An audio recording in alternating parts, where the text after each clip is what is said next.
আপনি প্লিজ আমার কাছে আসবেন না। কেন? তুমি আমার বউ। আমি তোমার কাছে আসবো না তো কার কাছে আসবো আমি? জানি না। তাহলে আমি তোমার কাছে আসবই বলে খাটের উপর বসে পড়লাম আমি। ওর কথা শোনার আগেই মুখের সামনে হতে ঘোমটা একটু সরালাম। আমার সদ্য বিবাহ বউকে দেখেই ক্রাশ খেলাম, কিন্তু চোখ দুটো লাল হয়ে আছে। আমি ওর গালে একটু হাত লাগাতেই বাচ্চার মতো কাঁদতে শুরু করলো। আরে আরে, তুমি কাঁদছো কেন? আরে মেয়ে, তুমি কাঁদছো কেন? প্লিজ কাঁদা বন্ধ করো। কিন্তু সে কাঁদা থামালোই না। আমি তার থেকে কিছুটা দূরে সরে গেলাম। আমি একটু বেশি গান শুনতে পছন্দ করি বলে রুমে সাউন্ড প্রচুর, তাই সমস্যা হয়নি। না হলে এতক্ষণে আমার আব্বু আম্মু এসে ঝাড়তে শুরু করতো। কিছুক্ষণ পরে সে একটু কান্না থামালো। কি হলো? এভাবে কাঁদছিলে কেন? মাথা নিচু করে আছে আর থরথর করে কাঁপছে। আমি বুঝতে পারলাম সে প্রচণ্ড ভয়ে আছে। আমি তার দিকে একটু আগাতেই সে আমার থেকে সরে যাওয়ার চেষ্টা করছে। আমি ওর হাতটা একটু ধরতেই সে কেঁপে উঠল। আমি তার ভয় দেখে হাতটা সরিয়ে নিলাম। তুমি কি আমাকে ভয় পাচ্ছ? হ্যাঁ, ভয় পাচ্ছি। কেন? লজ্জা লাগছে। এই পাগলি, আমি তোমার স্বামী। আমার সামনে এত লজ্জা কিসের? বলেই আমি ওর সামনে বসলাম এবং ঘুমটা উঁচু করলাম।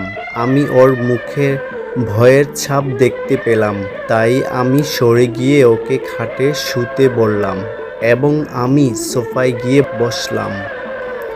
ও, আমাদের পরিচয়টাই তো দিলাম না। আমি সাকিব আর আমার বউয়ের নাম সাদিয়া। সে একটু বেশি লজ্জাবতী। সে নাকি তার স্বামীকেও এত লজ্জা পাচ্ছে। হায় আল্লাহ, এ কেমন ভাগ্য আমার! তো আমার লজ্জাবতী বউটা আমাকে দেখে প্রচণ্ড ভয় পায়। আমাকে দেখলেই সে একটু দূরে দূরে থাকে, যেন আমি একটা খুনি আর আমি তাকে খুন করতে চাচ্ছি। তাই আমি এইসব ঝামেলা থেকে দূরে থাকতেই আমার 2 সপ্তাহের ছুটি কমিয়ে 1 সপ্তাহ করে নিলাম, যাতে ওই মেয়েটা একটু মুক্তভাবে চলে। 1 মাস পর আমার আজ একটু ভালো লাগছে না, তাই হাফ টাইম অফিস করে বাসায় চলে আসলাম। বাসায় এসে কলিং বেল চাপতেই সে এসে দরজা খুলে দিল। সে বোঝেননি? আরে আমার লজ্জাবতী বউ, সে আমাকে দেখলেই দৌড়। এখন অবশ্য মাঝে মাঝে আমার সাথে কথা বলে, তবে বিশেষ প্রয়োজন ছাড়া না। আমি আমার রুমে গিয়ে ফ্রেশ হয়ে নিলাম। তারপর আমি বসে হেডফোন লাগিয়ে গান শুনছি। এমন সময় সাদিয়া আমার পাশে এসে দাঁড়ালো। ওকে দেখে আমি আবার নতুন করে ওর প্রেমে পড়ে গেলাম।